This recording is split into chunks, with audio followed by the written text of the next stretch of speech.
G'day, Doctor Warrick Bishop here, and welcome to my podcast and videocast station. I really hope you're well. Look, thanks heaps for tuning in. If you enjoy this podcast, I would love you to subscribe. If you think of someone who might find the content beneficial or interesting, please share it with them. And if you can think of any topics I should cover, let me know. And if you can think of anyone I should interview so that I can allow them to share their wealth of knowledge, please put them in touch or let me know.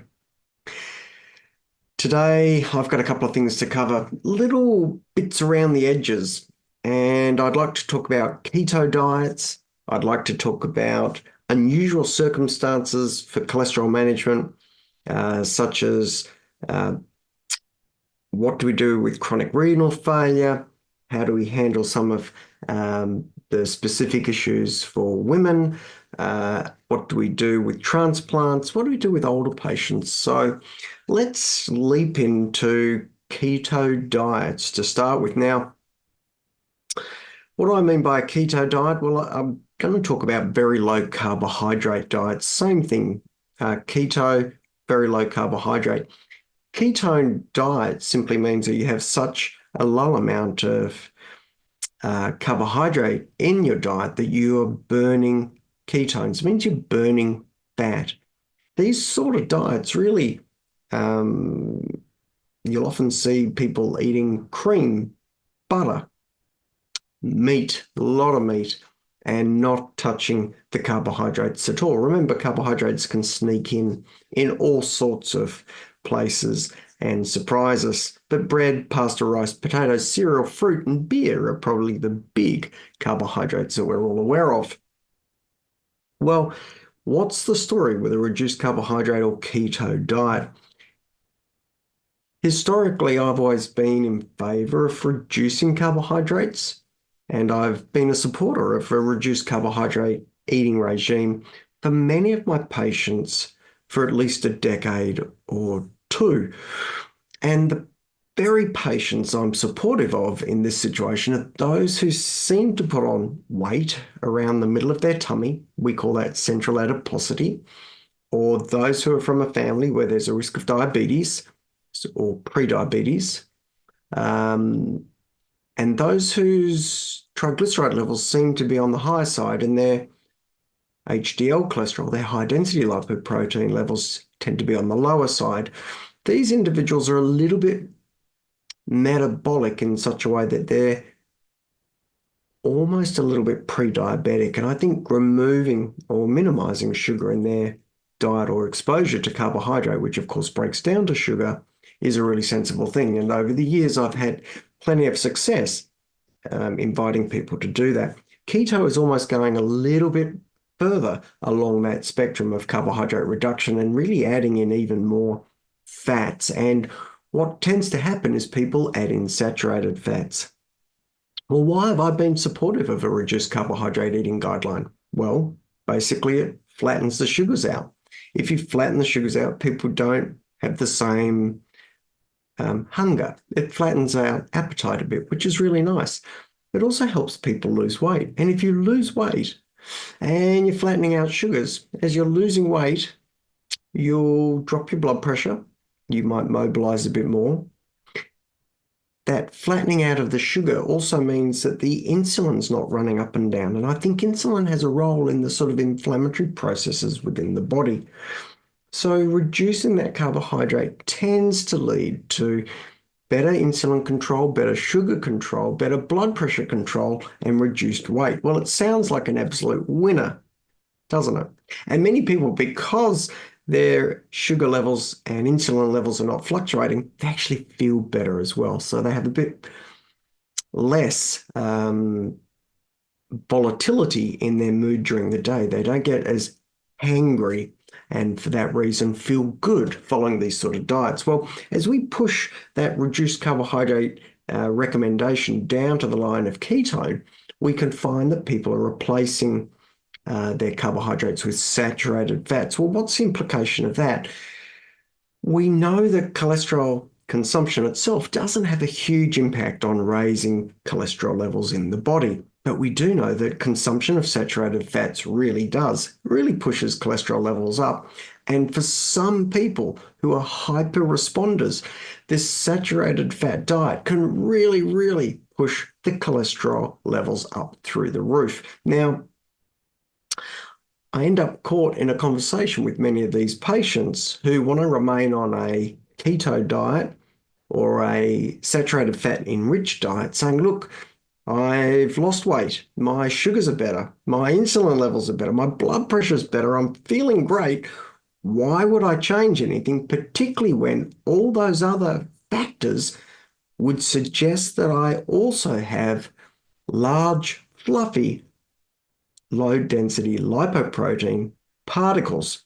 Well, all of that is true. The problem is high levels of low-density lipoprotein particles, or which would also mean that that person has high levels of LDL cholesterol, even though it's the large fluffy, can still be linked to cholesterol buildup within the arteries. We know that because we see young people with familial hypercholesterolemia with nothing but large fluffies still end up with plaque in their arteries. Now, there are, without question, good reasons for a reduced carbohydrate eating regime to bring positive outcomes to cardiovascular risk, but that consequence of raised LDL particle numbers and total LDL-C has still not been resolved clinically. It turns out that there is some research being done at the moment. Professor Matt Budoff in the United States is running a trial at the moment looking at ketogenic diets and imaging the arteries, trying to understand if ketogenic diets lead to regression or progression of plaque within the arteries. This will really inform this space, and I'm super duper looking forward to the information that comes from that, because at the moment I can understand that there is a clash of logic and a clash of positive and negative in that space. My suspicion, because of what we see in young individuals with familial hypercholesterolemia, is that the number of particles present, even though some of the other risk factors are going to be less, is still going to have a consequence of ending up in the arteries. Time will tell, but in the meantime, I'm cautious. And if those individuals with the keto diet are either defined as high risk from imaging, so on that continuum, that primary prevention continuum, but high risk, or if they are secondary prevention, I tend to err on the side of caution, and where our data sits at the moment, which is lower those cholesterol levels as much as possible, I still support keeping the carbohydrates down, and we steer away from as much saturated fat, and we try and get those LDL-C targets as low as we can for those people. What are some of the other situations that give us some moments pause and require us to think about them in a little bit more detail? Well, there has been, up until relatively recently, some uncertainty as to whether women actually benefit from having their cholesterol lowered with statins. Well, there's been substantial research into this, and the Cochrane Review Library has pulled together enough data to confirm for us that there is no question that women do benefit from statin lowering their cholesterol with all-cause mortality and cardiovascular related mortality. Really importantly, we also know that women will benefit from the non-statin cholesterol lowering medications as well. And this has now been shown in studies, and we're seeing more and more of our studies bring women into those study populations, so we're being better informed in that space. We don't believe hormone replacement therapy drives up risk of cardiovascular disease, and it's probably beneficial for mood and bones. So from a cardiologist perspective, we're pretty happy to see perimenopausal women exploring hormone replacement therapy if it's appropriate for them, as guided by their local doctor or their OB/GYN. What do we do for pregnant women? Well, there is no clear evidence that we've got any drugs that are safe in pregnancy, so we tend to avoid them altogether. This means we need to be extremely careful when we're planning pregnancy for young individuals, young women, and what might be that we've, for example, commenced cholesterol-lowering therapy for a young woman because of familial hypercholesterolemia. When she wishes to explore getting pregnant, then that is a planned intervention to her therapeutic strategy, and she would do that with the guidance of probably her cardiologist or lipidologist, to make sure that's done with the appropriate supervision and the right care. During breastfeeding, we don't give women medications except possibly for the bile acid sequestrant agents that can be taken by sachet, but again, not used very regularly, these sort of preparations. They're just not easy to take, but the bile acid sequestrants we might use depending on the clinical situation for the individual. What other situations have been, if you like, out of the spotlight when it comes to lipid management? Well, for a long time, we've wondered about, should we treat older people? And part of the reason we've wondered about treating older people is because most of the studies have been around individuals whose cutoff age is up around 65, 70, thereabouts. And we don't have data beyond that. We have very limited data. And so there's no, or has not been, any clear evidence base. But as we think about it, we realize that the older population are probably those at highest risk.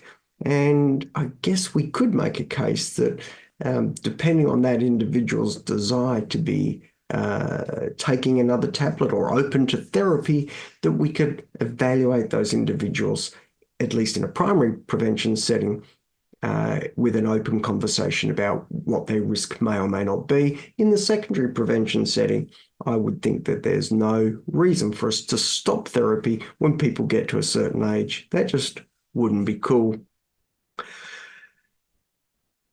Chronic renal disease. Now, we know renal disease is a very high risk indicator for cardiovascular disease. And interestingly, there's no question we should be trying to lower risk for people with renal disease. We also should be aware that because people with chronic renal disease on dialysis carry such a high risk of other comorbidities, that there's not clear data to support the use of statins for individuals with renal failure on dialysis. However, some of those patients with renal failure on dialysis may be suitable candidates for a transplant. And if they are, we need to protect their vasculature so that should they get their transplant and get off dialysis, that they're probably still at high risk from the preceding time of chronic kidney disease, and therefore would be carrying that risk forward because they're getting a new kidney but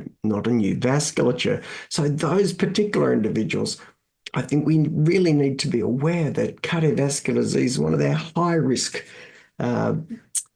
highest risk factors, and that we can modify that with cholesterol lowering. And if they get through to getting a transplant, then they certainly would need to be considered. Now, one also needs to be aware that some of the transplant medications are metabolized through similar pathways to the statins, and that will require specialist input to decide what's what and whether adjustments need to be made. But it also raises the question, should transplant patients in general, whether it's heart, lung, kidney, receive cholesterol-lowering therapy? Well, these will be specialist decisions in that space, but often is the case, these individuals will need LDL cholesterol lowering for their safest journey forward.